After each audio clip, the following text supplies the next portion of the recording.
அன்பர்களே, ஜோதிர் லிங்க தல யாத்திரையிலே ஏழாவதாக இன்று நாகநாதம் ஸ்ரீ நாகநாதர் திருக்கோவிலுக்கு செல்கிறோம். மராட்டிய மாநிலம் பார்பகானி மாவட்டத்திலே சோண்டி அருகே இந்த கோயில் உள்ளது. இந்த பகுதி முன்பு அடர்ந்த வனமாக இருந்தது.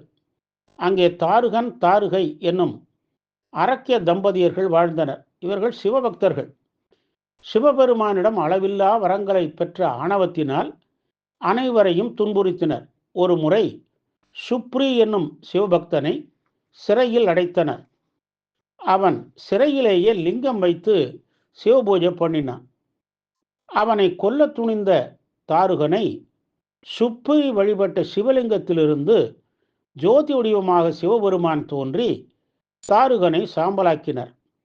தாருகன் மன்னிப்பு வேண்டிட சிவபெருமான் அந்த பகுதியை தாருகாவனம் என அழைக்கப்பட அருள் செய்தார்.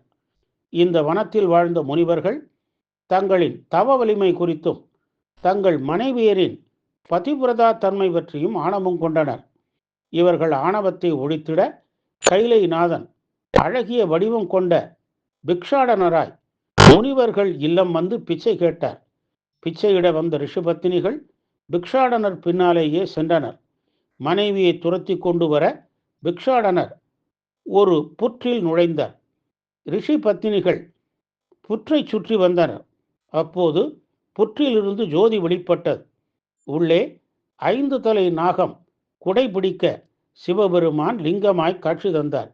தரிசனம் கண்ட முனிவர்கள் தங்கள் ஆணவத்தை விட்டு ஆதிசிவனை புகழ்ந்து பணிந்தனர்.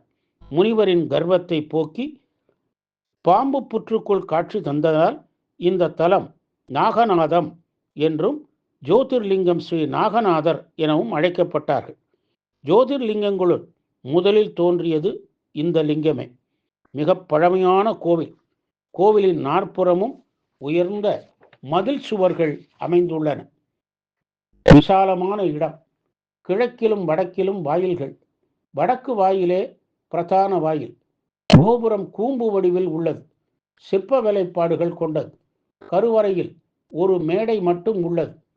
பாண்டவர்கள் இங்கு வழிபட வந்தபோது ஏரியில் நீர் நிறைந்து லிங்கத்தை மறைத்து விட்டது. பீமன் தன் கதாயுதத்தால் நீரை அடிக்க நீர் விலகி ஒரு மேடை தெரிந்தது. அதனை விலக்க ஜோதிலிங்கம் தெரிந்தது. கருவறையில் இடப்பக்க மூலையில் 4 அடி நீளமும் 4 அடி அகலமும் கொண்ட துவாரம் உள்ளது. அதன் வழியே சென்றால் பூமிக்கு அடியில் ஒரு சிறிய அறையில் நாகநாதர் காட்சி தருவார். இந்த துவாரத்தில் குதித்து இறங்க வேண்டும். உள்ளே நிற்க இயலாது. குனிந்து சென்று மூலவரை சுற்றி வர வேண்டும்.